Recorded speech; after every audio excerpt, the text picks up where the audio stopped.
100 unit tas, sepatu, dan jam tangan bermerek palsu Jumat sore disita anggota Direktorat Industri dan Perdagangan Mabes Polri dari 13 toko di 2 pusat perbelanjaan besar di Jakarta. Barang-barang ilegal yang bermerek ini dijual dengan harga jauh di bawah harga pasar. Sebanyak 3.900 tas, sepatu, dan jam tangan palsu dari salah satu merek ternama disita oleh Jakaran Subdit Industri dan Perdagangan Mabes Polri dari 13 lokasi yang berbeda di Pasar Senen dan Mangga 2. Selain menyita tas dan jam tangan bermerek palsu, polisi juga menangkap 4 orang yang langsung dijadikan tersangka oleh penyidik Bareskrim Mabes Polri. Sementara 16 orang lainnya berstatus sebagai saksi. Dari hasil pemeriksaan dalam menjalankan bisnisnya, para tersangka menjual barang-barang bermerek palsu dengan harga yang jauh lebih murah dari harga aslinya. Terungkapnya pemalsuan barang bermerek dagang ternama ini menurut Kasubdit Industri Perdagangan Mabes Polri, Kombes Helmi Santika, berawal dari laporan perusahaan pemegang merek yang diterima Mabes Polri. Pemegang hak atas merek dan logo channel tadi melaporkan kepada kami di sini, kemudian kita melakukan penyelidikan bersama-sama untuk mencari tahu. Dari hasil penyelidikan itu diketahui ada beberapa lokasi di wilayah DKI, kemudian di Bali dan di Surabaya. Kemudian hari Rabu kemarin kita melakukan penindakan secara serentak untuk wilayah DKI. Untuk mempertanggungjawabkan perbuatannya, keempat tersangka dijerat pasal nomor 91 dan 94 tahun 2000 tentang pemalsuan merek dagang suatu perusahaan dengan ancaman hukuman 4 tahun penjara. Demikian laporan Robin Freddy dari Jakarta.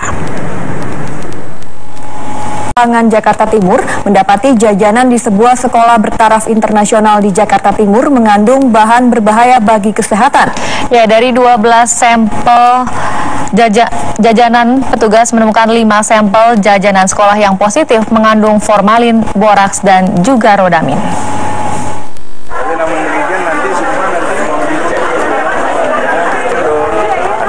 Tim Jejaring Pangan bersama Sudin Kesehatan Jakarta Timur Jumat pagi menggelar inspeksi mendadak ke sebuah sekolah bertaraf internasional di kawasan Rawamangun, Jakarta Timur.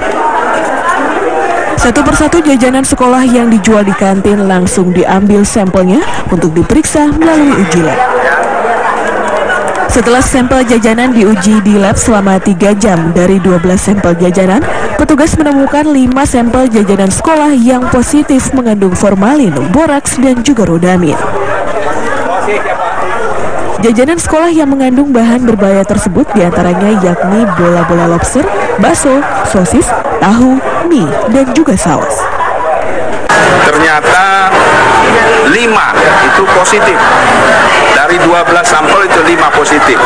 Ya, seperti bola-bola lobster. Ini positif formalin. Kemudian bakso. Ini positif borak. Kemudian sosis. Ini juga positif borak. Mie yang dijual ya juga positif mengandung formalin. Setelah dites dengan pendeteksi formalin ternyata positif, kelihatan cincin warna ungu. Ini ya, cincin ada 2 lapis, di atasnya ungu, di bawahnya kuning. Ini pada tahu bakso ada formalin. Temuan Sudin Kesehatan Jakarta Timur tentang adanya zat berbahaya dalam jajanan sekolah sangat memprihatinkan. Pasalnya lingkungan pendidikan yang seharusnya bebas dari makanan berbahaya justru terdapat dalam jajanan yang dijual di kantin sekolah. Terkait temuan zat berbahaya dalam beberapa jajanan, petugas mengawasi secara rutin pedagang yang berjualan di kantin sekolah. Nasya, salah satu siswa, mengaku khawatir mengetahui adanya jajanan sekolah yang mengandung bahan bahaya tersebut. Aku khawatir sih juga kalau misalnya makanan yang dibeli di sini mungkin ada yang mengandung formalin, terus aku yang nggak tahu, ya kan bisa ituin kesehatan aku juga, ganggu kesehatan sama murid-murid atau guru-guru atau yang makan di sini juga ya orang lain gitu. Ya takut juga sih sebenarnya. Meski menyandang sekolah bertaraf internasional, namun kondisi ini ternyata tak menjamin kesehatan makanan yang dijual di kantin sekolah.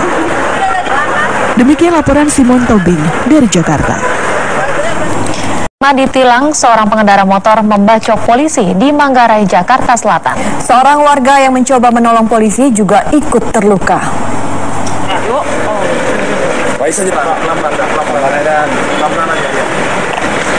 Surobin digelandang ke kantor polisi dengan kondisi sudah babak belur dihajar warga. Surobin sempat jadi bulan-bulanan warga setelah membacok polisi yang hendak menilangnya. Warga Tanah Abang, Jakarta Pusat ini ditilang lantaran melawan arus lalu lintas di Jalan Sultan Agung Manggarai, Jakarta Selatan. Apalagi saat diperiksa, Surobin tak membawa surat-surat kendaraan. Akibatnya, Aibtu Deni Mahua, anggota Polantas Polda Metro Jaya terluka parah di bagian tangan.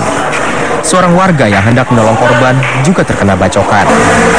Surobin mengaku kesal disuruh mendorong motor ke kantor polisi hingga akhirnya mengambil golok milik penjual es kelapa yang sedang melintas. Nggak mau surat emang, tapi saya udah bilang saya mau telepon sama bos saya tuh ambilin surat-suratnya, tapi rupanya nggak izinin, malah dia maksa saya dorong motor ke stasiun suruh saya naik. Mas kau dapat golok dari mana? Naik bis tempat orang jual kelapa.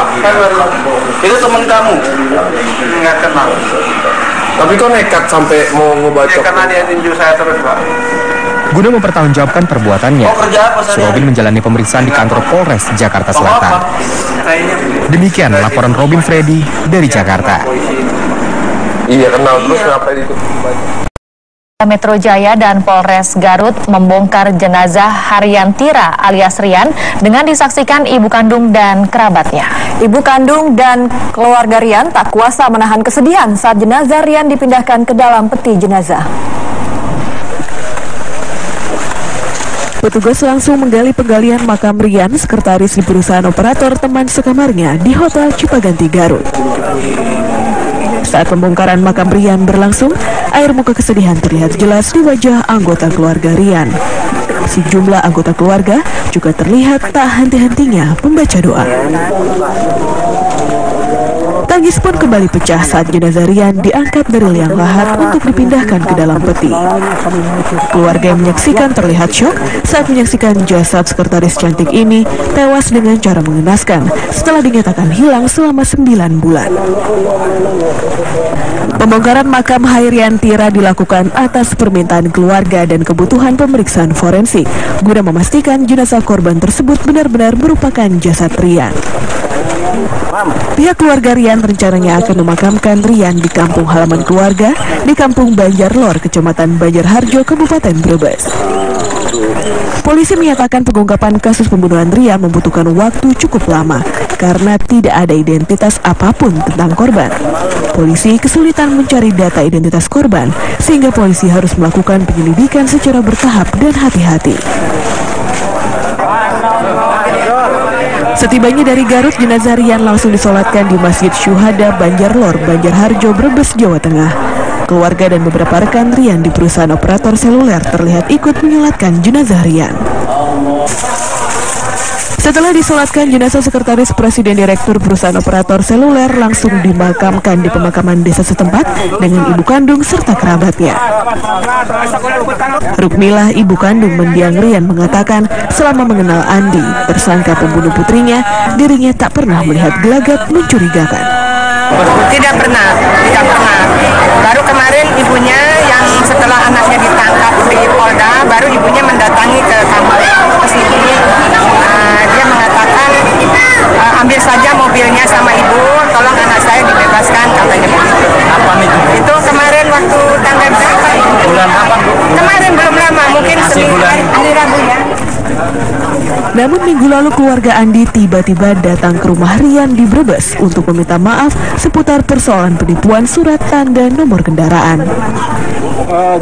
Selama menghilang, keluarga terus berusaha mencari Rian dengan melapor ke Polda Metro Jaya sebanyak 2 kali. Pertama pada November 2014 atau 2 hari setelah dinyatakan hilang, dan laporan kedua pada April 2014 lalu. Sementara pihak operator XL menjelaskan bahwa Rian adalah sosok yang baik di mata teman-temannya dan pekerja keras. Demikian laporan tim liputan Topik dari Garut dan Brebes. Polres Kota Metro Lampung ditembak oleh kawanan begal karena berusaha merebut kembali sepeda motornya. 2 peluru bersarang di bagian perut dan paha korban. Di instalasi gawat darurat Rumah Sakit Ahmad Yani Metro Lampung, Bribka Samsul, anggota Satuan Intelkam Polresta Metro, meregang nyawa dengan 2 luka tembakan di bagian perut dan paha kirinya. Saat kejadian, Bribka Samsul duel dengan kawanan begal sepeda motor yang berjumlah 4 orang di teras rumahnya. Bribka Samsul melawan demi mempertahankan sepeda motornya. Kapolresta Metro AKBP Suris Mayati menjelaskan, tim dokter berhasil mengangkat 2 proyektil timah melalui operasi. Hingga kini, polisi masih mendalami penyelidikan untuk memburu para pelaku. Saat ini kondisi korban sudah sadar dan dapat berkomunikasi dengan baik untuk mengenali ciri-ciri pelaku. Kejadian bermula ketika Bribka Samsul tiba di rumah di Jalan Ikan Mas Yosodadi, Kecamatan Metro Timur setelah selesai sholat Jumat. Tak lama, disusul oleh kawanan begal yang diduga membuntuti korban. Lantaran gaduh, korban lalu keluar rumah, berduel dengan begal yang berusaha kabur dengan sepeda motornya. Saksi mata menyebutkan korban sempat mampu mengalahkan 1 dari 4 pelaku, namun ia lalu ditembak. Lihat di situ kan ada motor berhenti 2 orang ya. Nah, kebetulan aku spontanitas kan di situ nggak tahu ada yang nunggu kan. Kebetulan spontanitas aku berdiri di pohon jambu. Ada yang sini lari bergulat dia rupanya, terbut dan pertahankan kawannya kan langsung ditembak 2 kali, 1 ke perut, 1 kena paha. Ditembak itu anggota. Yang sebenarnya yang tembak itu anggota. Kita cuma melihat spontanitas apa ini penjahat atau bukan kita nggak tahu. Daripada itu lepas, sempat lepas dia kabur, polisi sempat lari sekitar ya 30 meter lah sana arah sana dia. Korbannya itu. Minta tolong. Sketsa wajah dan ciri-ciri pelaku kini sudah dikantongi oleh polisi. Karena itu, polisi tidak akan henti berburu sampai pelaku tertangkap. Demikian laporan Pujiansyah dari Metro Lampung. Di perempatan Salib Putih, Salatiga, Jawa Tengah. Belasan anak terluka diduga penyebab kecelakaan karena remblong.